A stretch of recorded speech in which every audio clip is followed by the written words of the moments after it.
نہ کوئی جگہ، نہ اس رات کے وقت میں کہیں جا سکتی ہوں، سردی بہت زیادہ ہے، لہٰذا میں نے مجبوراً کہا کہ اندر آ جاؤ۔ اندر آنے کے بعد میں نے کہا کہ وہاں میرا دسترخوان رکھا ہے، اسے کھولیں اور روٹی کھا لیں۔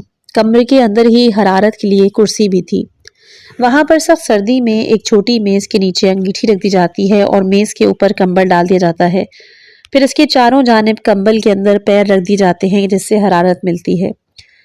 تو وہ جو حرارت کے لیے کرسی رکھی تھی، میں نے اسے کہا کہ مجھے مطالعہ کرنا ہے، آپ اس طرف جا کر سو جائیں۔ اس نے جا کر کھانا کھایا اور سو گئی۔ میں نے بھی کھانا کھا کر مطالعہ کیا اور کرسی کی اس جانب سو گیا۔ ایک دو بار فاصلے سے میرا پیر اس عورت کے پیر سے ٹکرایا تو میں نے دیکھا کہ مناسب نہیں کہ میں کرسی کے نیچے رہوں، لہٰذا اپنی جگہ سے اٹھا اور کمرے سے باہر نکل گیا اور صبح تک سردی میں مدرسے کے صحن میں ہی چکر لگاتا رہا۔ عورت کے کاموں مثلا نماز وغیرہ کی مجھے کوئی خبر نہیں۔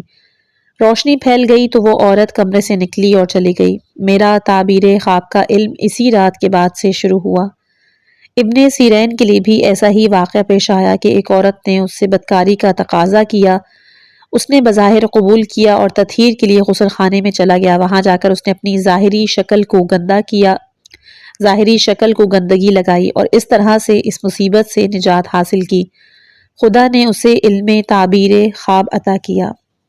اگلی کرامت آیت اللہ بہجت فرماتے ہیں کہ خواب میں میں نے شیخ انصاری رحمۃ اللہ علیہ کو دیکھا کہ ممبر پر تشریف فرما ہیں اور بحث اور مذاکرے میں مصروف۔ تقریباً 7-8 آدمی ممبر کے ساتھ بیٹھے ہوئے ہیں جن کی داڑھی سیاہ اور سفید تھی اور وہ خود حشاش بشاش اور قوی ہیکل تھے، باوجود کہ ان کی اور ہماری خوراک روٹی اور دہی یا روٹی اور سبزی ہی وغیرہ تھی۔ جی ہاں، ان کی اور ان کی مجالس کی اور ہماری مجالس کی ویڈیو بنتی ہے، لیکن کس قدر فرق ہے ہمارے اور ان کے درمیان واقعات اور معنویات میں، اگرچہ کہ ظاہری طور پر اور لباس میں ہم ان کے جیسے ہیں۔ ایک شخص کے جس کے دادا شیخ انصاری کے شاگردوں میں سے تھے، وہ نقل کرتے ہیں کہ جب میں 10 سال کا تھا تو میرے دادا نے مرحوم شیخ کو کوفے کے محلہ تاجیہ میں دعوت دی۔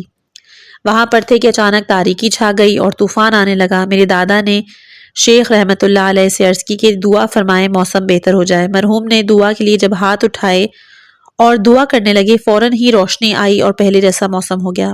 خدا کی پناہ چاہتے ہیں اس بات سے کہ ان کے ساتھ نام، کام اور لباس میں شباہت رکھتے ہیں۔ ان کے اندر وہ کرامات اور معنویات تھیں اور ہم ایسے ہیں۔ البتہ یہ مسئلہ صرف شیخ اور ان کی ذات کی حد میں منحصر نہیں، بلکہ ان جیسے صاحب کرامت افراد بہت ہیں۔ اگلی کرامت ہے، آیت اللہ بہجت فرماتے ہیں کہ آقا شیخ محمد رضا عربستانی رحمۃ اللہ علیہ ایک مجلس میں کہ جہاں میں بھی موجود تھا، اپنے ایک بوڑھے مرید کے لیے ایک واقعہ نقل کر رہے تھے۔ وہ کہہ رہے تھے کہ خدا مغفرت کرے، فلاں کی 1 سال گرمی بہت تھی، کہنے لگے بہتر ہے کہ زیارت اور آب و ہوا کی تبدیلی کے لیے قم کے اطراف میں فلاں امام زادے کی طرف چلتے ہیں۔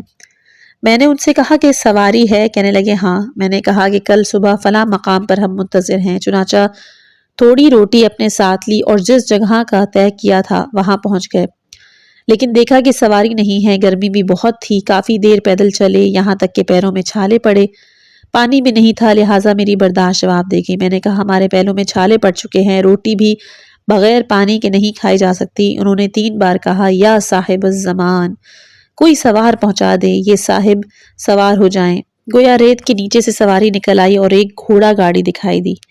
وہ حاج آغا محمد طباطبائی جو ایک زمانے میں قم سے پارلیمنٹ کے ممبر بنے، ان کے والد احمد آقا طباطبائی تھے جو غلہ جمع کرنے کے لیے گاؤں جا رہے تھے۔ اس نے دور سے آواز لگائی حضور تشریف لے آئیں۔ ہم گئے اور 2-3 دن وہاں رہے۔ اتفاق سے جب واپس آ رہے تھے تو اس کا کام بھی ختم ہو چکا تھا، اس نے غلہ اٹھا لیا تھا اور قم واپس آنا چاہ رہا تھا، لہٰذا میں نے کسی سے کہا کہ اس سے کہو کہ آیا ہمیں دوبارہ سوار کر سکتا ہے اور کرایہ لے لے۔ وہ گیا اور کہہ دیا اور اس نے دوبارہ دور سے آواز لگائی حضور یہ کیسی بات کر رہے ہیں، آئیے تشریف لے آئیے، اور ہم دوبارہ پہلے کی طرح سوار ہوئے اور واپس آئے۔ ہاں میں نے خود سے دور سمجھتے ہیں، حالانکہ اس کی زیارت میں ہم پڑھتے ہیں السلام علیکہ یا عین اللہ الناظرہ، سلام ہو آپ پر اے خدا کے چشم بینا۔ ہاں واقعی وہ ہمیں دیکھ رہے ہیں اور ہمیں بھی ان کو ملاحظہ کرنا چاہیے۔ اس 9ویں فصل کا یہاں اختتام ہے۔ 10ویں فصل ہے متفرقات کے حوالے سے، آخوند کاشی کے ہمراہ اشیاء کا ذکر کرنا۔ آیت اللہ بہجت فرماتے ہیں کہ سید محمد رضا خراسانی علماء اصفہان میں سے تھے اور آخوند کاشی جو کہ آیت اللہ بروجردی کے استاد ہیں ان کے ساتھ ایک ہی مدرسے میں رہتے تھے۔ انہوں نے نقل کیا کہ میں نے دیکھا کہ مدرسے میں لرزہ آیا، میں نے لرزش کا مرکز تلاش کیا تو دیکھا کہ یہ لرزہ آخوند کاشی کے کمرے سے متعلق ہے۔ میں اس کے پاس پہنچتا ہوں، کیا دیکھتا ہوں، پتہ چلا کہ وہ اس ذکر میں مشغول ہیں اور وہ ذکر ہے سبوح قدوس رب الملائکۃ والروح۔ انہوں نے فرمایا جو شخص اس ذکر کو اچھی طرح پڑھے گا تمام اشیاء اس کے ساتھ ذکر پڑھیں گی۔ اگلی کرامت ہے آیت اللہ شیخ محمد حسین اصفہانی کی۔ آیت اللہ بہجت نقل کرتے ہیں کہ شیخ عبد النبی یعنی شیخ عراقی نے مرحوم قاضی سے اور انہوں نے شیخ محمد اصفہانی سے نقل کیا ہے کہ وہ فرمایا کہ جب میں نے ذکر سبوح قدوس رب الملائکۃ والروح کرتا تھا تو تمام اشیاء میرے ساتھ ذکر کرتی تھیں۔ اگلی شیخ فضل اللہ کی شہادت کے بعد ان کی کرامات ہیں۔ آیت اللہ بہجت یہیں پہ فرماتے ہیں کہ آقائے ہاں شیخ حسین اشعری جو کہ سچے عالم ہیں اپنے والد مرزا علی اصغر اشعری سے نقل کرتے ہیں کہ میرے ماموں نے کہ جو سید اور مرحوم شیخ فضل اللہ نوری کے شاگرد تھے جس رات ان کا جنازہ قم لایا گیا تھا تاکہ اگلے دن صحن مطہر حضرت معصومہ سلام اللہ علیہا کے ایک حجرے میں دفن کیا جائے، اس حجرے سے کہ جہاں جنازہ رکھا گیا تھا مرحوم کے جنازے سے قرآن کی آواز سنی۔ ایک اور صاحب نے کہا کہ صحن مطہر حضرت معصومہ سلام اللہ علیہا کے ایوان مقبرہ کے کنارے پر بیٹھا تھا، مقبرے کی طرف میں بڑھا، دیکھا کہ کوئی بھی آواز نہیں، پلٹ گیا مگر دوبارہ وہی ہوا۔ خلاصہ یہ کہ مجھے یقین ہو گیا کہ قرآن کی آواز خود صاحب قبر کی ہے۔ اگلی کرامت مرنے کے قریب بیمار کی شفا کے حوالے سے ہے جو آیت اللہ بہجت کے فرزند نقل کرتے ہیں کہ میری اہلیہ نے میرے والد کی وفات کے بعد ان کی ایک کرامت بتائی کیونکہ آغا نے ان سے فرمایا تھا کہ یہ کسی کو نہ بتائیں۔ ماجرا یہ تھا کہ میری ساس بہت ہی سخت بیماری میں مبتلا تھی، یہاں تک کہ ڈاکٹر حضرات نا امیدی ظاہر کر دیتے۔ میری اہلیہ میری غیر موجودگی میں روتی ہوئی میرے والد محترم آیت اللہ بہجت کے پاس جاتی ہیں۔ میرے والد اسے پوچھتے ہیں کہ کیوں رو رہی ہو، چپ ہو جاؤ۔ میری اہلیہ کہتی ہیں میری والدہ سخت بیمار ہیں، ڈاکٹروں نے جواب دے دیا ہے۔ وہ فوراً دوسرے کمرے میں چلے جاتے ہیں اور ایک برتن میں تھوڑا سا پانی لے کر آتے ہیں، کہتے ہیں تھوڑا سا پی لو اور پرسکون ہو۔ میری اہلیہ کہتی ہیں کہ جیسے ہی میں نے برتن ہاتھ میں لیا پینے سے پہلے ہی میں پرسکون ہو گئی۔ میری اہلیہ نے کہا کہ جب میں نے اس میں سے تھوڑا سا پانی پیا پھر فرمایا کہ اب تھوڑا سا اپنی ماں کی صحت کے لیے پیو، اپنی والدہ کی صحت کے لیے بھی اس میں سے پیا۔ فرمایا سکون ملا؟ میں نے کہا ہاں۔ پھر فرمایا کہ فوراً جاؤ اور ٹیلی فون کر کے ان کی احوال پرسی کرو۔ میری اہلیہ فون کرتی ہیں اور اپنی ماں کی حالت کا پوچھتی ہیں، جواب ملتا ہے کہ ان کی حالت بہتر ہوئی ہے اور بستر سے اٹھ کر بیٹھ گئی ہیں۔ میری اہلیہ آغا کی خدمت میں آتی ہیں، انہیں بتاتی ہیں کہ ابھی اور اس وقت اس کی ماں کی حالت بہتر ہوئی اور وہ اٹھ کے بیٹھ گئی ہیں۔ میرے والد ان سے فرماتے ہیں کہ یہ ماجرا کسی کو نہ بتانا اور ابھی فوراً حرم حضرت معصومہ سلام اللہ علیہا میں جاؤ اور دعا کے دوران خدا سے دعا کرو کہ انہیں طویل عمر عطا فرمائے۔ میری اہلیہ کہتی ہیں کہ میں حضرت معصومہ سلام اللہ علیہا کے حرم میں گئی اور زری کو مضبوطی سے تھاما اور ان سے عرض کی کہ میں اپنی ماں کے لیے 20 سال یا شاید 15 سال عمر چاہتی ہوں۔ جب حرم سے واپس آئی تو آقا نے فرمایا ہو آئی؟ میں نے کہا جی۔ آقا مسکرا دیے۔ قابل ذکر ہے کہ میری والدہ اس واقعے کے 15 سال کے بعد اس دنیا سے چلی گئیں۔ حیرت انگیز بات یہ ہے کہ میرے والد میری ساس کی وفات سے ایک دن پہلے ہی میری اہلیہ سے مختلف انداز سے کہہ رہے تھے کہ تمہارے گھر کی کوئی خبر ہے، خبر لے لو، لیکن وہ رابطہ نہیں کر سکی۔ والد نے دوبارہ کہا خدا جانتا ہے کہ مجھ سے جو کچھ ہو سکتا تھا دعا میں کوتاہی نہیں کی۔ خدا آپ کے والد کی حفاظت کرے، ان کی ہڈیاں بھی بابرکت ہیں۔ اگلے دن صبح ایک بار پھر پوچھا تھا، خبر نہیں لی، اور اسی بات کو دہرایا اور 15 منٹ ناشتہ میں بھی دیر کی اور سوچ میں تھے۔ بعد میں جب میری اہلیہ اپنے رشتہ داروں سے رابطہ کرتی ہیں تو معلوم ہوتا ہے کہ وہ ہسپتال میں تھیں اور کہا تھا کہ قم میں میری بیٹی کو اطلاع نہ دینا۔ بعد میں میری اہلیہ اپنے والد کے لیے آغا کی دعا کو یاد کرتی ہیں اور مضطرب ہو جاتی ہیں کہ ماں کو کیوں نہیں، اس وقت میں بھی وہاں پر موجود نہیں تھا اور دیکھ رہا تھا۔ مغرب کے وقت اطلاع ملی کہ خطرہ ہے، ان کی بیٹی کو نہ بتائیں۔ بڑی مشکل سے رات کو گھر والوں کو بھیجا۔ خدا حافظی کے وقت آغا اس طرح سے برتاؤ کرتے ہیں کہ ماں کے لیے دعا کا تقاضا نہ کرو، لیکن خود ان کے لیے جن کے اندر برداشت نہیں تھی دعا کر رہے تھے۔ گھر والے عیادت کے لیے ہسپتال جاتے ہیں لیکن ان کی والدہ سو رہی تھیں اور اذان صبح کے وقت فوت ہو گئیں۔ چونکہ میرے والد نے اس سے کہا تھا کہ یہ واقعہ کسی کو نہ بتانا، اس لیے انہوں نے اپنی والدہ کے انتقال کے بعد بھی مجھے یہ بات نہیں بتائی اور ان کی وفات کے بعد یہ واقعہ مجھے سنایا۔ اگلی کرامت مرحوم آیت اللہ حاج مرزا عبداللہ چہل ستونی کے بیٹے مرحوم مرزا محمد آلے آقا بتا رہے تھے کہ مدرسہ خیران خان کے دالان میں ایک شخص تھا کہ جس کی اسلحہ فروشی کی دکان تھی۔ اس کے سر اور گردن میں ایک بہت بڑا پھوڑا پیدا ہو گیا۔ ایک دن میں حضرت شیخ مرحوم نخود کی اصفہانی کے ساتھ جا رہا تھا۔ یہ شخص بھی شہر سے ہی حضرت شیخ کے پیچھے پیچھے چلا آ رہا تھا اور کہتا جا رہا تھا کہ یا شیخ یا مجھے شفا دے دیں یا مار ڈالیں۔ وہ جواب ہی نہیں دے رہے تھے۔ درمیانے راہ پہنچے تو شیخ پلٹ کر جھکے اور اس کے کان میں آہستہ سے کچھ کہا۔ اس شخص نے اونچی آواز میں کہا، مجھے قبول ہے، میں وعدہ کرتا ہوں۔ پھر فرمایا، پس میں اسے مار دوں گا۔ اس نے عرض کیا، کیا؟ مار دیجئے۔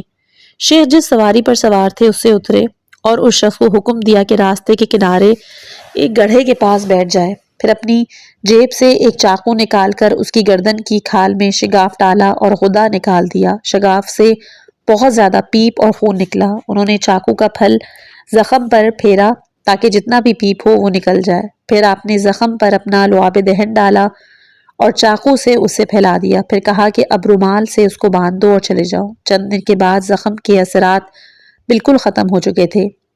اس واقعے کو چند سال گزر گئے۔ مرحوم شیخ کی وفات کے بعد میں نے اس شخص کو دیکھا کہ جس کی بیماری دوبارہ عود کر آئی تھی۔ میں نے اس سے پوچھا کہ اس دن شیخ نے تمہارے کان میں کیا کہا تھا اور تم نے جواب دیا تھا کہ میں آپ سے وعدہ کرتا ہوں۔ کہنے لگا، میرے شادی شدہ خواتین کے ساتھ تعلقات تھے۔ انہوں نے فرمایا کہ اگر عہد کرو کہ آئندہ یہ کام نہیں کرو گے تو میں تمہارا علاج کر دوں گا۔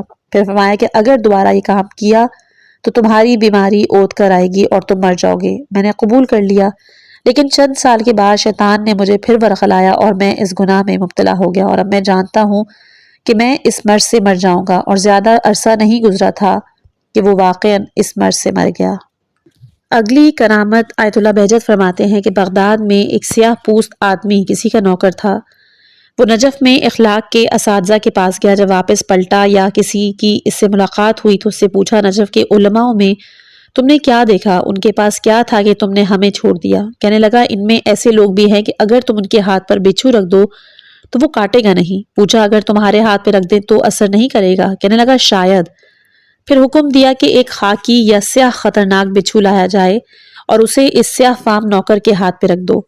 بچھو مسلسل اس کے ہاتھ پر اوپر نیچے جاتا رہا، لیکن اس پر کچھ بھی اثر نہ ہوا۔ انسان کی کرامات اس سے بڑھ کر ہیں۔ قرآن حضرت عیسیٰ علیہ السلام کی زبان سے فرماتا ہے، سورہ آل عمران آیت نمبر 49، نابینا اور برس کے مریض کو شفا دے دیتا ہوں، مردوں کو خدا کے اذن سے زندہ کرتا ہوں۔ نیز فرمایا کہ تمہیں خبر دوں گا اس کی جو کچھ تم کھاتے ہو اور جو کچھ تم گھروں میں ذخیرہ کرتے ہو، یہ سب خدا کے اذن سے ہے۔ خدا جانتا ہے کہ انسانی وجود کے آثار اور منافع کس حد تک ہیں۔ خدا کرے کہ ہم قرآن سے، دین سے، مقدمات و لوازم دینداری سے باطنی گرم جوشی اور مانوی انس رکھیں۔ کتاب و اطرت ہمارے لیے کافی ہو تاکہ دین کی حقانیت ہمارے پاس یقینی ہو جائے، ہم خود بھی یقین رکھیں اور اتنی قابلیت بھی رکھیں کہ دوسروں کو اہل یقین بنا سکیں۔ اگلی کرامت آیت اللہ بہجت فرماتے ہیں کہ اس زمانے میں سید بحر العلوم عظیم عارف اور فقی محمد مہدی بن مرتضیٰ طباطبائی نجفی متعدد کتابوں کے جو مؤلف جن میں رسالہ سیر و سلوک بھی شامل ہے، مکہ مکرمہ میں مقیم تھے۔ وہاں ان کی زندگی بڑی عالیشان تھی، باقاعدہ دفتر اور اس کے اخراجات، سربراہی، آمد و رفت وغیرہ۔ ایک زمانے میں وہ صاحب مفتاح الکرامہ عظیم فقی جناب محمد جواد بن محمد حسینی عاملی نجفی، جو کہ متعدد کتابوں کے مؤلف، مجملہ مفتاح الکرامہ فی شرح قواعد العلامہ کے ہاتھوں کسی کے لیے کچھ غذا اور چند اشرفیاں بھیجتے ہیں۔ وہ کہتا ہے کہ میں نے اپنی زندگی میں ایسا کھانا نہیں کھایا۔ ایک دن سید کے خادم نے ان سے کہا کہ پیسے ختم ہو گئے ہیں۔ سید نے ایک خط حوالے کی صورت میں اسے دیا اور صفا کے پیچھے کی جانب کسی جگہ کا پتہ بتایا کہ وہاں کی مارکیٹ میں ایک تاجر کی دکان ہے، جاؤ اس سے لے آؤ۔ خادم گیا، اس سے مل کر حوالہ دیا۔ اس تاجر نے بہت احترام کے ساتھ بڑی رقم خادم کے حوالے کی۔ خادم پہلے کی طرح خرچ کرنے لگا۔ کچھ عرصے کے بعد وہ خادم اسی مقام پر گیا تاکہ اس تاجر اور اس کی مکان کو ڈھونڈے۔ بہت ڈھونڈا لیکن صفا کے پیچھے اس محلے، مارکیٹ اور دکانوں کا کچھ پتہ ہی نہ چلا، لیکن وہ پیسے ہنوز موجود تھے کہ جو اس نے تاجر سے لیے تھے اور وہ اسے خرچ کر رہا تھا۔ اگلی کرامات آیت اللہ بہجت فرماتے ہیں کہ جس زمانے میں قم کا باغ ملی، جو کہ پرانی میونسپل والے ادارے کے ساتھ واقع ہے اور یہ ایک قدیم قبرستان اور بہت سے علماء کا مدفن ہے، جب وہ بنایا جا رہا تھا کس قدر تازہ اجسام ملے تھے۔ مجملہ جب قطب راوندی کی قبر کے نزدیک کھدائی کی جا رہی تھی اور قبر کے نزدیک پہنچے تو ایک شگاف پڑ گیا اور دیکھا کہ ان کا بدن بالکل، ان کا کفن بھی بالکل تازہ تھا۔ اس کے باوجود ممکن ہے کہ بعض لوگ اس حقیقت کو حتیٰ کہ انبیاء اور اوصیاء کے جسموں کے لیے بھی قبول نہ کرتے ہوں۔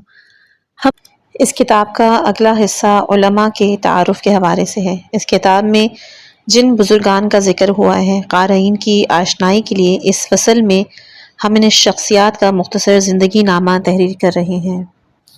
پہلے ہیں آیت اللہ محمد علی عراقی۔ آیت اللہ عراقی سن 1312 ہجری میں شہر عراق میں پیدا ہوئے۔ انہوں نے شیخ عبد الکریم حائری، سید محمد تقی خانساری، آقا نور الدین عراقی رضوان اللہ علیہم جیسے اساتذہ کے حضور علم حاصل کیا۔ اپنے استاد آیت اللہ سید محمد تقی خانساری کی زندگی میں اپنی تواضع کی رس تدریس نہیں کی اور ان کی وفات کے بعد شاگردوں کی درخواست پر فقہ اور اصول کا درس خارج دینا شروع کیا۔ شہید مہدی شاہ آبادی اور شیخ علی پناہ اشتہاردی ان کے شاگردوں میں سے ہیں۔ 1415 ہجری کو قم میں وفات پائی۔ آیت اللہ العظمیٰ بہجت نے اس یگانہ روزگار مرجع تقلید کے انتقال پر فرمایا کہ آیت اللہ محمد علی عراقی کی اس زمانے میں ان حالات میں وفات ایسی ہی ہے کہ گویا 50 مراجع تقلید ایک ہی زمانے میں دنیا سے رخصت ہو جائیں۔ آیت اللہ سید ابو الحسن اصفہانی۔ مرحوم سید 1284 ہجری کو صوبہ اصفہان کی تحصیل زری شہر کے ایک گاؤں مدیسہ میں پیدا ہوئے۔ علوم حوزوی کے مقدمات اسی گاؤں کے اندر بعض علماء کے پاس پڑھے اور ابتدائے بلوغ میں حوزہ علمیہ اصفہان منتقل ہو گئے اور مدرسہ صدر میں کمرہ لے کر دروس و بحث میں مشغول ہو گئے۔ سید ابو الحسن نے مقدمات اور سطیحات یعنی دینی اور حوزوی علوم کا متوسط درجہ کو اصفہان میں ہی تکمیل تک پہنچایا اور دروس خارج یعنی دینی علوم کا جو اعلیٰ درجہ ہے اس میں شرکت کرنے لگے۔ اصفہان میں جن علماء سے سید نے کسب فیض کیا اور خود ان کا ذکر کرتے ہیں، ان میں شیخ محمد کاشی، آخوند ملا محمد کاشی بھی شامل ہیں۔ لکھا گیا ہے کہ مرحوم سید نے جن دوسرے علماء سے اصفہان میں علمی استفادہ کیا وہ مرحوم آیت اللہ مرزا ابو المعالی کلباسی، سید ہاشم چہار سوقی، سید محمد باقر درچئی، سید مہدی نحوی اور جہانگیر خان قشقائی رضوان اللہ علیہم۔ شیخ محمد تقی عاملی۔ آقا شیخ محمد تقی عاملی فرزند ہیں ملا محمد عاملی، جو کہ 11 ذیقعد 1304 ہجری کو تہران میں متولد ہوئے۔ آپ اپنے زمانے کے سب سے بڑے عالم، جامع معقول و منقول اور مجتہد در فروع و اصول تھے، چنانچہ مراقبت اور سلوک اور تدریس و تصنیف سے بھی خوب بہرہ مند تھے۔ انہوں نے فارسی لکھنا پڑھنا سیکھنے کے بعد اپنے والد کے پاس علوم دینی کے مقدمات پڑھنے کا آغاز کیا اور پھر فقہ اور اصول کو اپنے والد اور دوسرے علماء جیسے شیخ عبد النبی نوری اور مرزا حسن کرمان شاہی سے حاصل کیا۔ پھر 1340 ہجری میں نجف اشرف چلے گئے اور 14 سال تک مرزا حسن نائینی، آقا ضیاء عراقی اور آقا سید ابو الحسن اصفہانی جیسے استادوں سے فیض حاصل کیا۔ آپ سید علی آقا قاضی کے بھی برجستہ شاگرد تھے۔ آپ تہران واپس آ کر تصنیف و تدریس میں مشغول ہو گئے۔ ان کے شاگردوں میں آیت اللہ حسن زادہ عاملی، آیت اللہ سید رضی شیرازی، آیت اللہ یحییٰ عابدی، آیت اللہ مصطفیٰ مسجد جامعی اور محی الدین انواری کے جانب اشارہ کیا جا سکتا ہے۔ آیت اللہ عاملی نے صفر 1379 ہجری قمری اور ایرانی سال کے مطابق یکم شہریور 1338 ہجری شمسی کو تہران میں وفات پائی۔ شیخ مرتضیٰ انصاری۔ شیخ مرتضیٰ انصاری دسفول میں متولد ہوئے اور اسی شہر میں بعض علمی مدارج طے کرنے کے بعد عراق چلے گئے اور کربلا اور نجف میں شریف العلماء مازندرانی، شیخ موسیٰ کاشف الخطا، شیخ علی کاشف الخطا اور سید محمد مجاہد رضوان اللہ علیہم کے دروس سے استفادہ کیا۔ نجف واپس آنے کے بعد وہ مدرسین میں سر فہرست قرار پائے اور بہت جلد دنیا تشیع میں مرجیت عمومی کے حامل بن گئے۔ آپ نے مرزا محمد حسن شیرازی، مرزا محمد حسن آشتیانی، ملا حسین قلی حمدانی، آخوند خراسانی، مرزا حبوب اللہ رشتی، سید جمال الدین اسد آبادی، ملا ابراہیم قمی، مرزا ابو الحسن سبزواری اور سید ابو القاسم خانساری رضوان اللہ علیہم جیسے شاگردوں کی تربیت کی۔ آپ کی وفات 67 سال کی عمر میں نجف اشرف میں ہوئی اور صحن مطہر امام علی علیہ السلام میں دفن ہوئے ہیں۔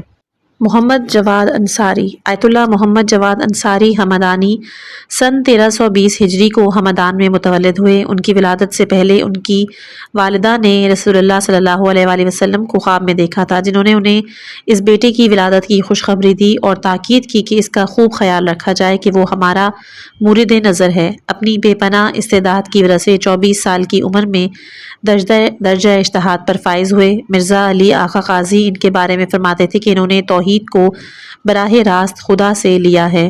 ان کے شاگردوں میں حسن علی نجابت، شہید دستغیب، سید عبداللہ فاطمی رضوان اللہ علیہم وغیرہ کے نام لیے جا سکتے ہیں۔ آپ 1379 ہجری میں قم میں دنیا سے رخصت ہوئے۔ سید محمد حسن الہی طباطبائی، آپ تبریز میں پیدا ہوئے۔ ایران میں علوم دینی و حوزوی پڑھنے کے بعد تکمیل تحصیل علم کے لیے ہجرت کر کے نجف اشرف چلے گئے۔ آیت اللہ سید ابو الحسن اصفہانی اور مرحوم نائینی جیسے عظیم اساتذہ سے استفادہ کیا، درجہ اجتہاد پر فائز ہوئے۔ آپ نے عرفان میں فخر العارفین آیت اللہ قاضی سے استفادہ کیا، استاد کے لطف خاص سے بہرہ مند ہوئے، یہاں تک کہ مرحوم قاضی آپ سے مخاطب ہو کر لکھتے تھے، یعنی میں تمہارے قربان، اے میرے عزیز۔ آپ علمی اور عرفانی مقامات میں اعلیٰ درجات تک پہنچے۔ آپ کی تاکیدات میں یہ بھی ہے کہ اپنے نیک اعمال سے جن کو تم نیک سمجھتے ہو توبہ کرو، گناہوں کا تو ذکر ہی کیا۔ فقیہ و عارف سید رضا بہاؤدینی، آپ شہر مقدس قم میں متولد ہوئے۔ ابتدا ہی سے آپ کے اندر معنویت کے آثار اور استعداد ظاہر تھی۔ آپ مسلسل محنت کر کے درجہ عظیم اجتہاد پر فائز ہوئے۔ آپ کے استادوں میں شیخ ابو القاسم کبیر قمی، شیخ عبد الکریم حائری، محمد علی شاہ آبادی رضوان اللہ علیہم وغیرہ شامل ہیں۔ آپ نے ابتدا ہی سے اپنی پاک فطرت اور حب خدا کی وجہ سے ایک لمحہ بھی مقامات قرب الہی تک پہنچنے میں غفلت نہیں کی۔ آپ تاکید کرتے تھے، اگر چاہتے ہو کہ تمہیں برکات نصیب ہوں تو نماز اول وقت ترک نہ ہو۔ انشاءاللہ آہستہ آہستہ اطاعت خدا کے ذریعے امن کے پہلو آپ کے لیے روشن ہو جائیں، یعنی محسوس کرے کہ کوئی خدا ہے، نہ یہ کہ فقط سنے۔ صرف سننے سے وہ فائدہ نہیں ہے، اور یہ کہ انسان بات کو سمجھ جائے، یہ سننے سے ہٹ کر ہے۔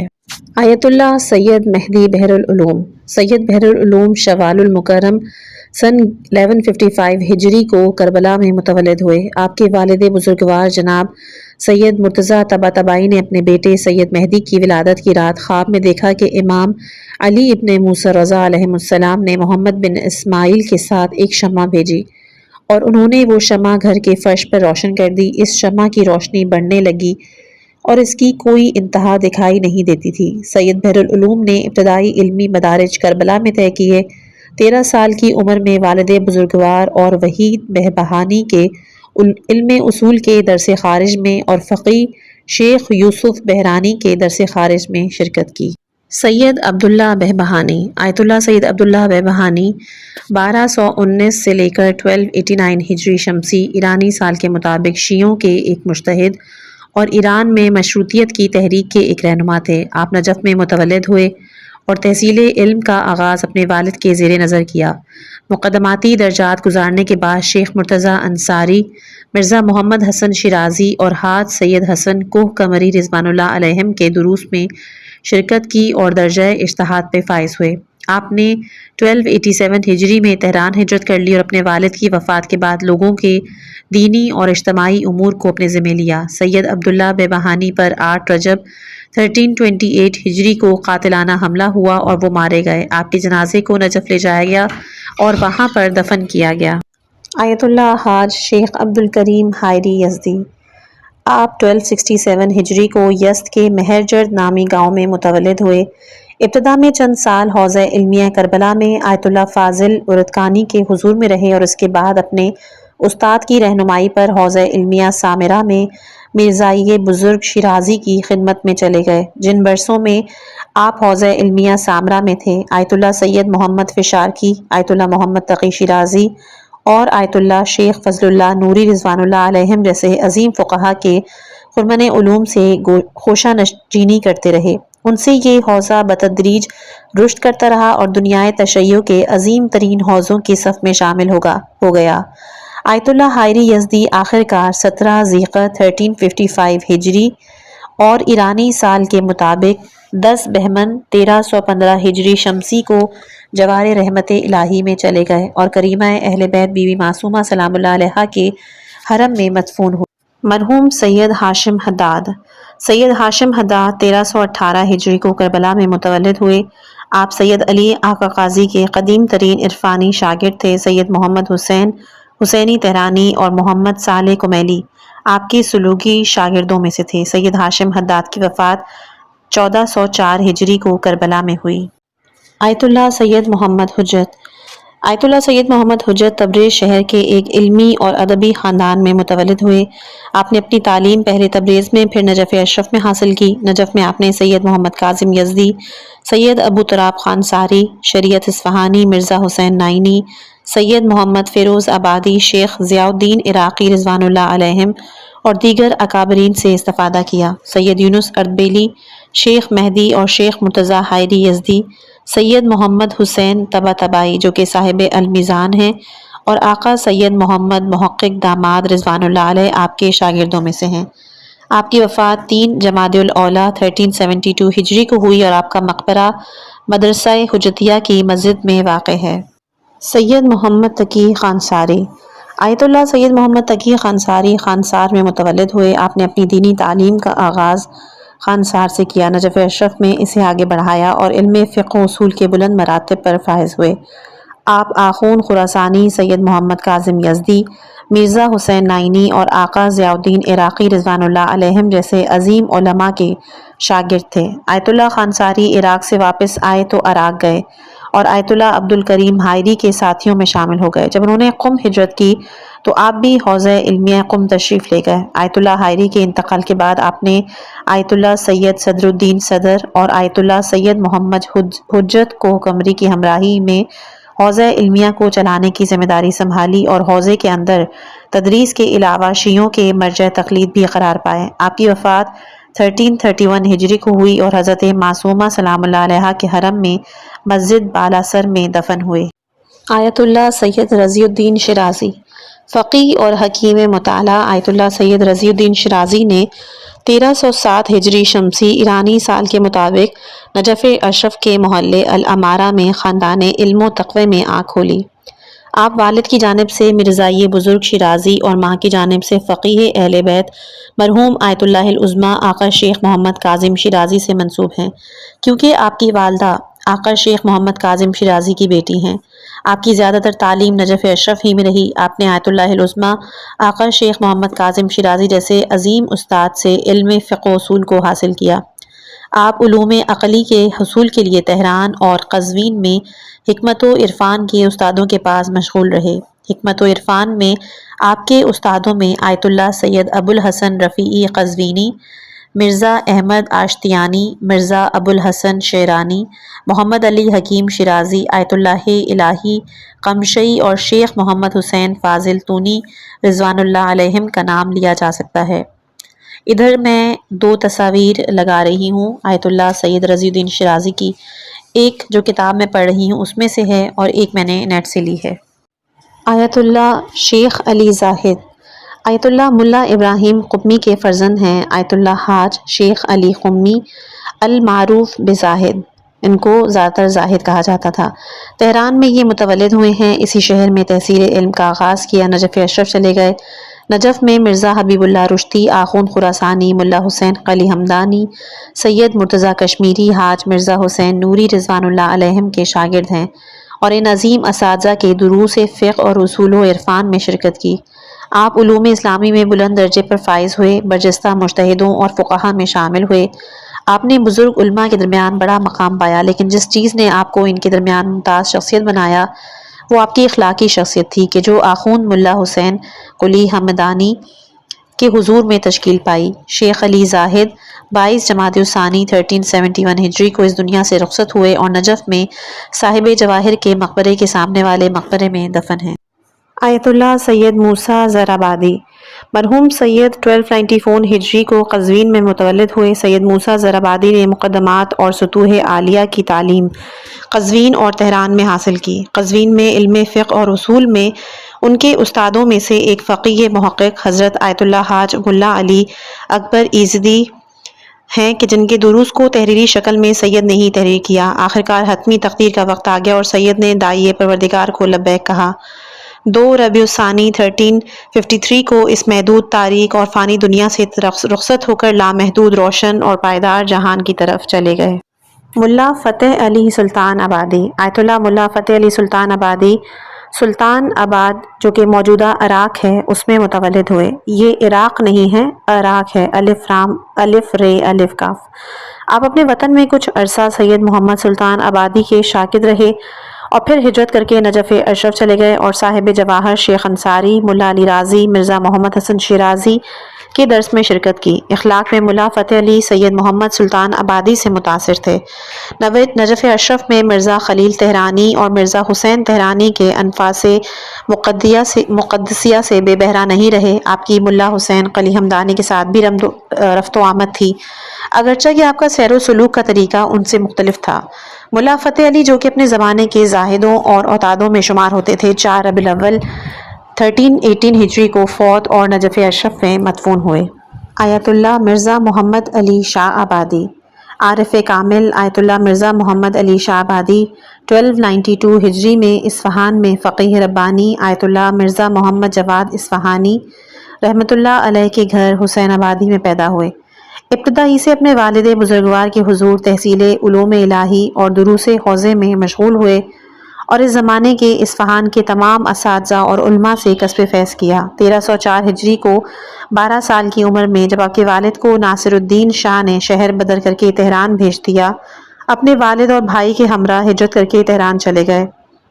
تہران میں 16 سال تک علمی مدارج طے کرتے رہے اور دوسرے اساتذہ کے دروس میں شرکت کرتے رہے۔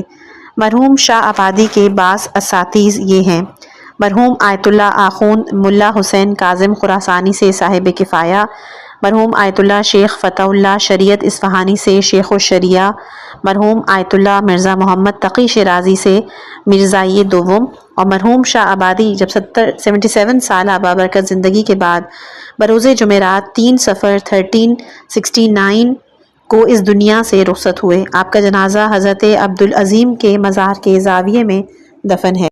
حاج آقا موسیٰ شبیری زنجانی آیت اللہ موسیٰ شبیری زنجانی ایرانی سال کے مطابق 1307 ہجری شمسی بمطابق 1347 ہجری کو قم میں متولد ہوئے۔ مقدمات اور ادبیات کی تعلیم کے بعد سطحیات کی تعلیم کے لیے اپنے دور کے عظیم اساتذہ سے استفادہ کیا۔ اس کے بعد اپنے والد آیت اللہ سید احمد زنجانی کے علم فقہ اور اصول کے درس خارج، نیز سید محمد محقق داماد اور آیت اللہ بروجردی کے دروس میں بھی شرکت کی۔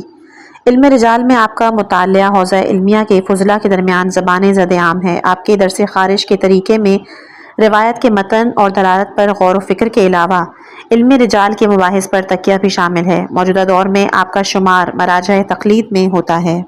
آیت اللہ سید علی شوشتری آپ 1223 ہجری میں شوشتر میں پیدا ہوئے۔ مرحوم سید علی ابتدائی تعلیم کے بعد تحصیل علم کے لیے نجف اشرف چلے گئے اور پوری کوشش اور جد و جہد اور اس زمانے کے علماء سے استفادے کے بعد درجہ اجتہاد پہ فائز ہوئے۔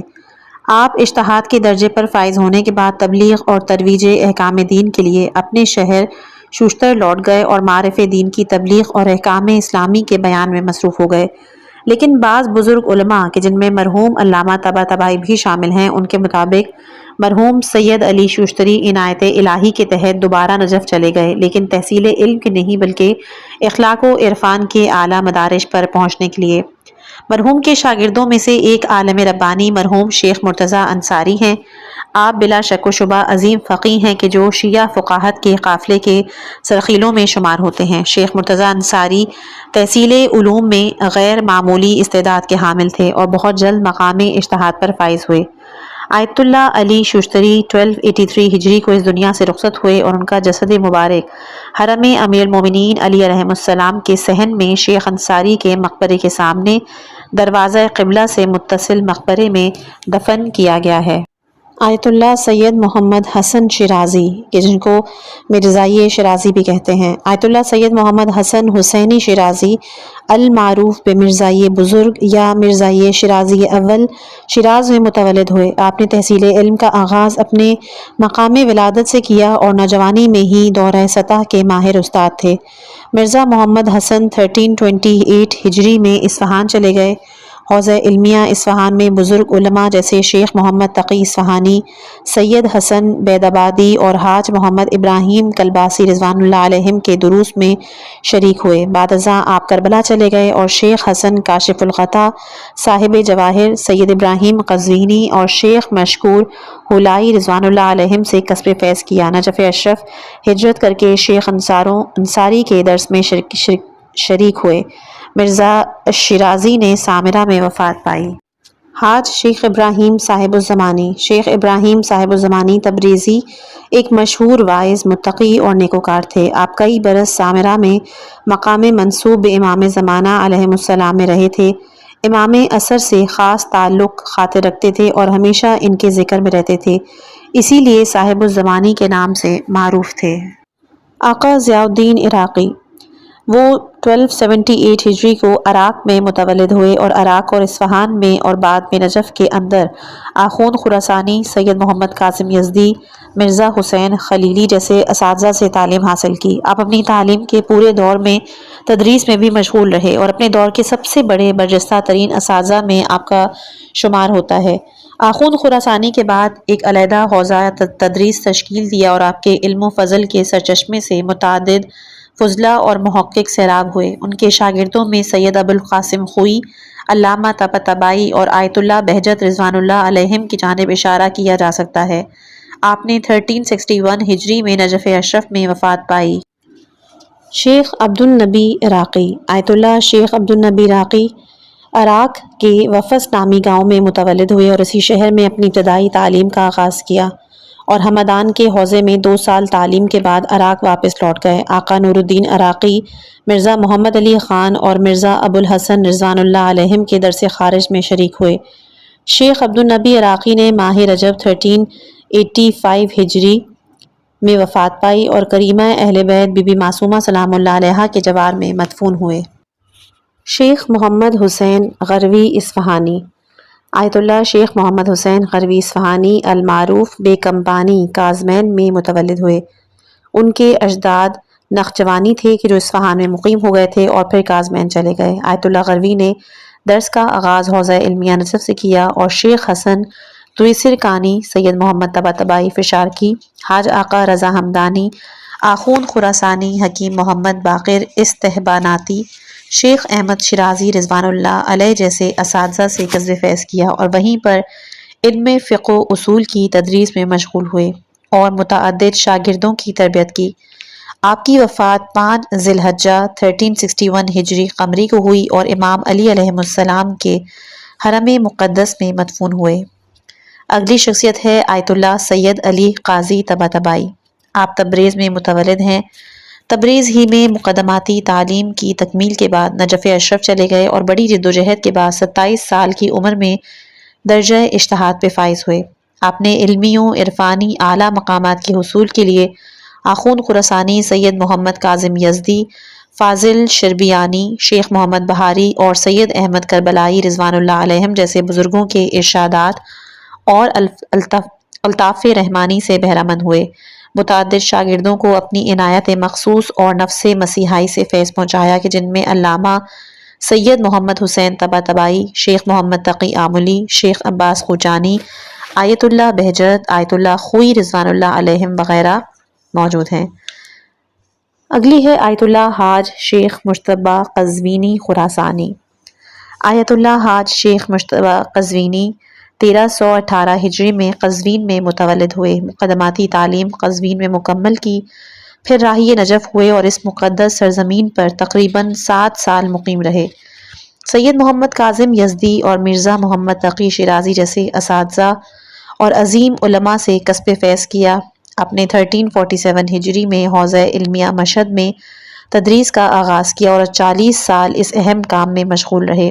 آپ کی زندگی بہت سادہ تھی اور اپنی ضروریات سے چشم پوشی کیا کرتے تھے، اور جو کچھ تنگ دست طلاب علوم دینی تک پہنچا سکتے تھے پہنچاتے، اور ان کے ساتھ بہت زیادہ تواضع اور انکساری سے پیش آتے۔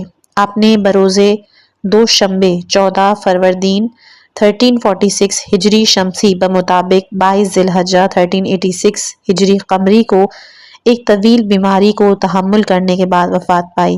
آپ کا جسد خاکی امام علی ابن موسیٰ رضا علیہ السلام کے حرم مبارک میں دفن کیا گیا ہے۔ حاج شیخ عباس قمی۔ مرحوم حاج شیخ عباس قمی المعروف بمحدث قمی 1294 ہجری قمری کو شہر مقدس قم میں متولد ہوئے۔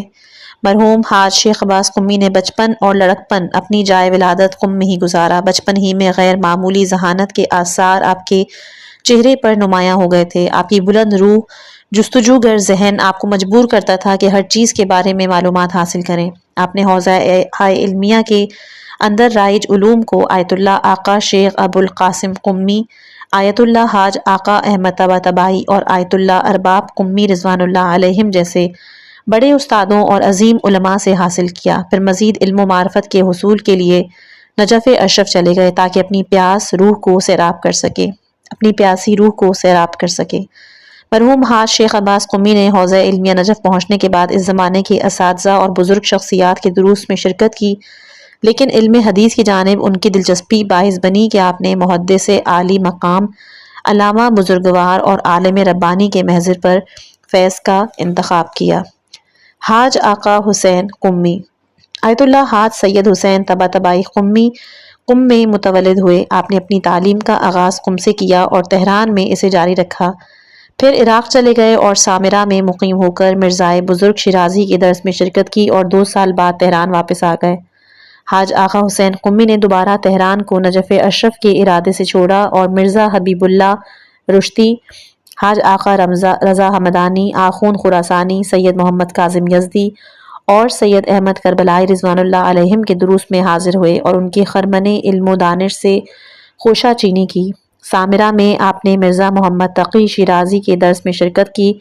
آپ نے بعض اہل مشہد کی درخواست پر مشہد ہجرت فرمائی اور حوزہ علمیہ خراسان کے زعیم کی ذمہ داری قبول کی۔ آپ نے مرزا حسن بجنوردی، ملا عباس تربتی، شیخ مجتبیٰ قزوینی، سید حسن اور سید تقی طباطبائی قمی، شیخ کاظم دامغانی، شیخ عباس علی اسلامی رضوان اللہ علیہم جیسے شاگردوں کی تربیت کی اور اس علاقے کے لوگوں کی شرعی مشکلات کو حل کرنے کا منبع بن گئے۔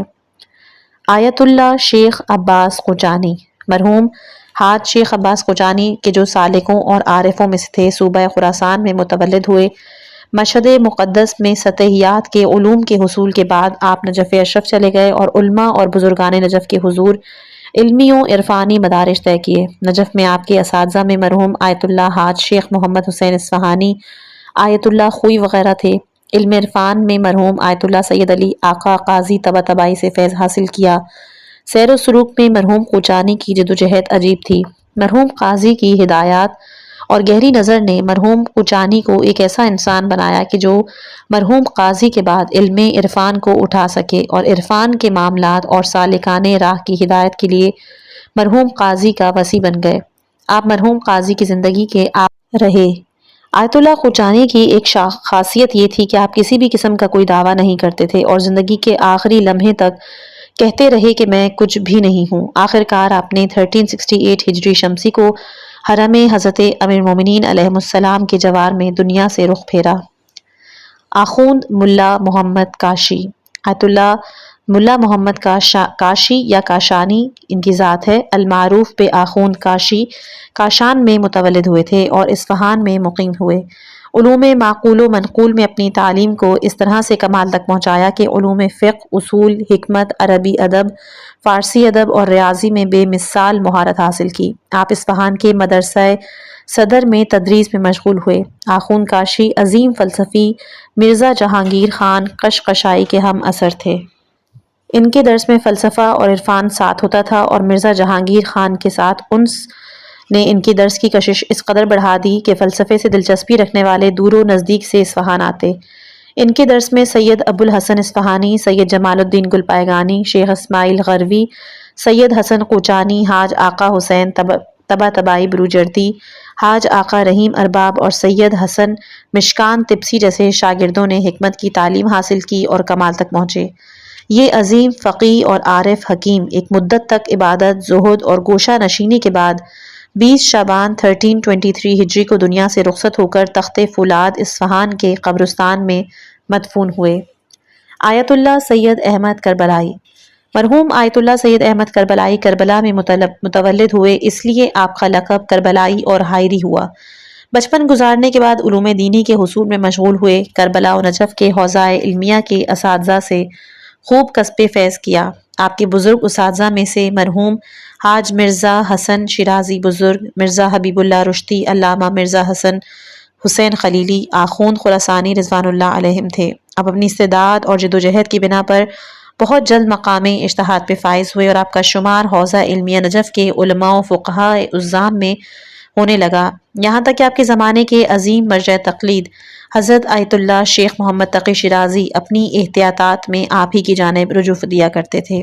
مرحوم کربلائی معنوی مقامات کے حصول، نفس کی معرفت، حق کی عبودیت و بندگی کے مقام تک پہنچنے کے لیے مرحوم آیت الحق آخوند ملا حسین قلی ہمدانی کے حضور میں شرفیاب ہوئے۔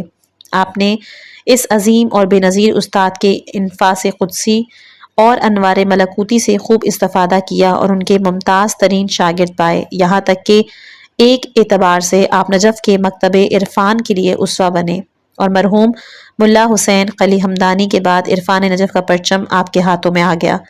یہ مشہور عارف بروز جمعہ 1332 ہجری قمری کو نجف اشرف میں اس جہان خاکی سے رخصت ہوئے۔ آیت اللہ سید عبد الکریم کشمیری۔ آپ 1343 ہجری کو نجف اشرف میں متولد ہوئے۔ مقدماتی علوم کے حصول کے بعد بہت جلد علمی اور فقہی درجات حاصل کیے اور آیت اللہ خوئی کے ممتاز ترین شاگردوں میں قرار پائے۔ آیت اللہ کشمیری علوم معنوی، اخلاق و عرفان کی طرف خصوصی طور پر توجہ رکھتے اور بچپن ہی سے بزرگان اخلاق کے ساتھ ہم نشینی و ہمراہی کو اپنی سیرت قرار دیتے تھے۔ خدا نے بھی اپنا لطف خاص انہیں عطا کیا۔ آپ خود فرماتے تھے کہ میں ابتدا ہی سے سن رسیدہ بزرگوں کے ساتھ رہتا، جوان دوست کم ہی تھے، جو شخص ایسا دکھائی دیتا کہ جس کے پاس اس راستے کی کوئی خوشبو ہو اس سے کوئی دستور عمل لے لیا کرتا تھا۔ ان پیران طریقت میں شیخ مرتضیٰ تالقانی، شیخ علی اکبر عراقی، سید ابو الفضل حسین ہندی، مرحوم آیت اللہ سید علی قاضی اور مرحوم سید ہاشم حداد شامل ہیں۔ آپ 1378 ہجری شمسی کو ملکوت اعلیٰ کی جانب پرواز کر گئے۔ آپ کے بدن مطہر کو حرم حضرت معصومہ سلام اللہ علیہا میں علامہ طباطبائی کی قبر کے ساتھ دفن کیا گیا۔ سید مرتضیٰ رضوی کشمیری۔ آیت اللہ سید مرتضیٰ رضوی کشمیری کشمیر میں متولد ہوئے۔ آپ نے اپنی تعلیم کا آغاز کشمیر میں اپنے والد آقا سید مہدی اور اپنے ماموں سید ابو الحسن رضوی قمی سے کیا۔ اس کے بعد چند سال کربلا و نجف میں ان دو شہروں کے حوزہ علمیہ کے اساتذہ کے محضر میں رہے اور اپنے والد کے علاوہ سید محمد کشمیری، سید مہدی قزوینی، شیخ محمد حسین کاظمینی، ملا حسین قلی ہمدانی اور میرزائی شیرازی رضوان اللہ علیہم کی شاگردی میں رہے۔ سید محمود مرشی نجفی، شیخ علی زاہد قمی، شیخ محمد حسین شیرازی، شیخ حسین علی نخودکی اور شیخ عبد الکریم حائری رضوان اللہ علیہم آپ کے شاگردوں میں تھے۔ آپ نے 27 شوال 1332 ہجری کو وفات پائی اور حرم امیر المومنین علی علیہ السلام کے صحن میں دفن ہیں۔ آیت اللہ کوہستانی۔ آیت اللہ کوہستانی 1308 ہجری کو بہ شہر میں متولد ہوئے۔ مشہد اور نجف میں مرزائی نائینی، آقا ضیاء الدین عراقی اور سید ابو الحسن اصفہانی رضوان اللہ علیہم جیسے استادوں سے کسب فیض کیا اور 1392 ہجری کو مشہد میں وفات پائی اور مشہد میں دفن ہوئے۔ آیت اللہ سید جمال الدین گلپائگانی۔ آپ گلپائگان کے قصبے سعید آباد میں ایک روحانی خاندان میں متولد ہوئے۔ حوزہ اصفہان میں وارد ہوئے۔ اصفہان میں مرحوم درجی اور جہانگیر خان قشقائی جیسے بزرگ علماء سے فیض حاصل کیا۔ 1319 ہجری میں نجف اشرف چلے گئے اور علماء نجف کے فیوضات علمی سے بہرہ مند ہوئے اور مقام اجتہاد پر فائز ہوئے۔ ان علماء میں آخوند خراسانی، حاج آقا رضا ہمدانی اور سید محمد کاظم یزدی رضوان اللہ علیہم شامل ہیں۔ مرحوم گلپائگانی مقام مرجعیت سے برخوردار ہونے کے باوجود تہذیب نفس، طہارت، سیر و سلوک سے غافل نہیں تھے۔ آپ نے نجف میں آیت اللہ حاج شیخ علی محمد نجف آبادی، سید احمد کربلائی جیسے بزرگوں سے کسب فیض کیا اور مقامات قرب و کمال پر فائز ہوئے۔ عارف فرزانہ مرزا جواد ملکی تبریزی، آپ نے نجف اشرف میں آخوند خراسانی، حاج رضا ہمدانی، محدث نوری جیسے بزرگ علماء دین سے مختلف علوم مثلاً فقہ، اصول، درایا، حدیث میں کسب فیض حاصل کیا۔ آپ نے علم فقہ میں کتابیں بھی تالیف کیں۔ مرحوم ملکی تبریزی پر الطاف الہی میں سے ایک اہم لطف عارف کامل شمس السالکین آیت حق ملا حسین قلی ہمدانی رحمۃ اللہ علیہ کی تربیتی مکتب میں حاضر ہونے کی توفیق تھی، جو کہ علم و اخلاق و عرفان میں اپنے زمانے کے بے مثال فرد تھے۔ آقا ملکی تبریزی ان کی جانب سے بہت زیادہ مورد نظر و لطف قرار پائے اور سیر و سلوک کی راہ و رسم اور آداب و عرفان کو سیکھا۔ 1320 میں نجف سے تبریز واپس آئے، تعلیم و ہدایت میں مصروف ہو گئے۔ 1329 کو ہجرت کر کے پھر قم تشریف لے آئے اور مدرسہ فیضیہ میں عمومی طور پر درس فقہ اور درس اخلاق اور اپنے گھر میں خصوصی طور پر درس عرفان دینے لگے۔ مرزا محمد حسین نائینی، آیت اللہ مرزا محمد حسین نائینی نائین میں متولد ہوئے۔ آپ نے تعلیم کا آغاز اپنے آبائی گاؤں سے کیا، پھر اصفہان چلے گئے اور مرزا جہانگیر خان جیسے استاد سے فیض کیا۔ آپ کے شاگردوں میں سید جمال الدین گلپائگانی، سید محمود شاہر ودی، سید محمد حجت، سید ہادی میلانی، سید ابو القاسم خوئی رضوان اللہ علیہم کی جانب اشارہ کیا جا سکتا ہے۔ مرزا محمد حسین نائینی نے 26 جمادی الاول 1355 ہجری قمری کو داعی حق و لبیک کہا اور امیر المومنین علیہ السلام کے حرم میں مدفون ہوئے۔ شیخ حسن علی نجابت، شیخ حسن علی نجابت 1336 ہجری کو شیراز میں متولد ہوئے۔ آپ اس قدر اعلیٰ استعداد کے مالک تھے کہ جوانی میں ہی درجہ اجتہاد پہ فائز ہو گئے تھے۔ نجف میں مرحوم قاضی کے شاگردوں میں شامل تھے، لیکن حوزہ نجف میں موجود نامناسب فضا کے باعث ان کا شہریہ روک دیا گیا، کیونکہ وہ آقائے قاضی کی نشستوں میں شرکت کرتے تھے۔ اسی وجہ سے آپ سخت تنگ دست تھے اور اپنے اخراجات کے لیے ہمیشہ نمازیں اجارہ پڑھتے رہتے تھے۔ مرحوم قاضی کی وفات کے بعد آیت اللہ انصاری ہمدانی کے حضور پہنچے، ان کے ممتاز ترین شاگردوں میں شامل ہوئے۔ آپ نے 1410 ہجری کو شیراز میں وفات پائی۔ حاج شیخ حسن علی مقدادی اصفہانی، کہ جن کو نخوتکی بھی کہا جاتا ہے، آپ نے حوزوی دروس یعنی فقہ و اصول و منطق و فلسفہ حوزہ علمیہ اصفہان کے بزرگوں جیسے ملا محمد کاشی، مرزا جہانگیر خان کے پاس پڑھے۔ تفسیر اور دیگر علوم میں اپنے زمانے کے عظیم علماؤں سے فیض حاصل کیا۔ نجف اشرف، مسجد کوفہ، مسجد سہلہ اور خصوصاً حرم امام علی رضا علیہ السلام اس مرد الہی کی عبادتوں اور ریاضتوں کے گواہ ہیں۔ آپ محبان اہل بیت علیہ السلام کی خدمت میں بہت کوشاں رہتے، اصلاح امور کے لیے لمحہ بھر کوتاہی نہیں کرتے، خصوصاً مشکلات، پریشانیوں اور بیماریوں میں دستور العمل بتایا کرتے تھے، اور مانوی دنیا پر جو غلبہ ان کو حاصل تھا تو بیماری کی جڑ اور سبب کے لیے بھی نسخہ دیا کرتے تھے، جو کہ بہت زیادہ اہمیت رکھتا ہے اور ان کی غیر معمولی مہارت کا بھی ثبوت ہے۔ شیخ فضل اللہ نوری، آیت اللہ شیخ فضل اللہ نوری مازندران کے قصبے کجور کے گاؤں لاشک میں پیدا ہوئے۔ آپ نے شہر نور سے اپنی تعلیم کا آپ نجف میں مرزا حبیب اللہ رشتی، شیخ راضی نجفی اور مرزا محمد حسن شیرازی کے شاگرد رہے، اور مرزائی شیرازی نے سامرہ ہجرت کی تو آپ بھی وہیں منتقل ہو گئے۔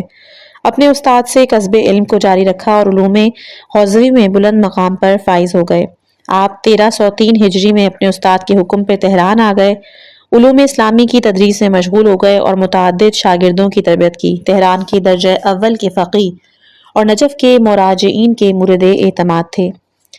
آخری جو شخصیت ہیں وہ ہیں عارف کامل ملا حسین قلی ہمدانی۔ آخوند ملا حسین قلی ہمدانی 1239 ہجری میں ہمدان کے شوند نامی گاؤں میں پیدا ہوئے۔ آپ کے والد مرحوم رمضان علی کو بہت شوق تھا کہ ان کا بیٹا علوم دینی حاصل کرے، اسی لیے انہوں نے اپنے بیٹے کو تہران بھیجا۔ ملا حسین قلی تہران میں مدرسہ مروی میں مشغول تعلیم ہوئے۔ اس زمانے میں اخلاق، فلسفہ و حکمت کے عظیم استاد حاج ملا ہادی سبزواری کے علوم و معرفت کی شہرت پورے ایران میں پھیلی ہوئی تھی۔ آخوند نے ایک عرصے تک مجاہدت و ریاضت کے بعد کربلا کے راستے میں 28 شعبان 1311 ہجری کو داعی حق کو لبیک کہا۔ آپ کا جسد خاکی آپ کے مولا و آقا کے جوار میں حرم حسینی میں دفن کیا گیا ہے۔ اس کتاب کا یہاں پر اختتام ہوتا ہے، لیکن یہ جتنے بھی عرفاء کا یہاں ذکر ہوا کہ جن کی تصاویر میں نے لگائی ہیں، جو نہیں مل سکیں ان کو کتاب سے لیا گیا ہے۔ واللہ العالم، خدا بہتر جان سکتا ہے کہ کیا یہ درست تصاویر ہیں یا نہیں۔ اور کچھ میں نے گوگل سے سرچ کی، جو میچ ہوئی وہ تو میں نے وہاں سے لگا دی تھی، لیکن باقی کچھ کتاب سے لی گئی ہیں کہ جس میں نام بھی مینشن ہو رہا ہے، آپ سمجھ جائیں گے دیکھ کر۔ یہ تھی وہ چند جھلکیاں عرفاء کی حیرت انگیز کرامات سے کہ جو نہ صرف ایمان کو جلا دیتی ہیں بلکہ ہمیں اللہ کے قرب کی طرف بھی بلاتی ہیں۔ اگر آپ کو یہ ویڈیو پسند آئی ہو تو لائک ضرور کیجیے گا۔ ایسے ہی روحانی اور ایمان افروز موضوعات کے لیے چینل کو سبسکرائب کرنا مت بھولیں، اور کمنٹس میں بتائیں کہ کون سی کرامت نے آپ کو سب سے زیادہ متاثر کیا ہے۔ اپنی دعاؤں میں یاد رکھیے گا۔ والسلام علیکم ورحمۃ اللہ وبرکاتہ۔